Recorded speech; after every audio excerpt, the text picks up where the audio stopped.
السلام علیکم۔ بیت اللہ کی تعمیر۔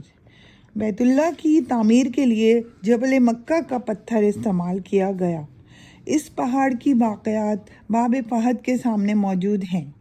جب دیواریں بلند ہو گئیں تو جبرائیل علیہ السلام اللہ جل شانہ کے حکم سے ابو قبیس پہاڑ کھود کر حجر اسود لائے اور اپنی موجودہ جگہ نصب کر دیا۔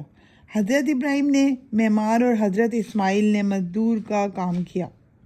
حضرت ابن عباس پر سے روایت ہے کہ رسول صلی اللہ علیہ وسلم نے فرمایا، حجر اسود جنت سے نازل ہوا۔ جب مکہ کی تعمیر ہوئی تو اس وقت دیواروں کی اونچائی قد آدم کے برابر تھی۔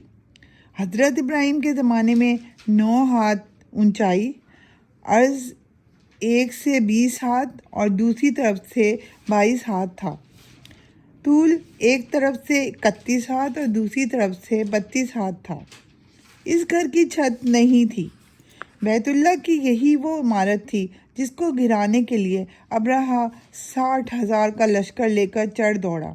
اس کے بعد کعبہ کی آنکھ نے اولاد آدم کے کئی دور دیکھے اور پھر اللہ تعالیٰ کا گھر اپنے اصل مالک حضرت محمد صلی اللہ علیہ وسلم کی تولیت میں آ گیا اور آپ صلی اللہ علیہ وسلم نے اس گھر کو ہر طرح کی آلائش سے پاس کیا۔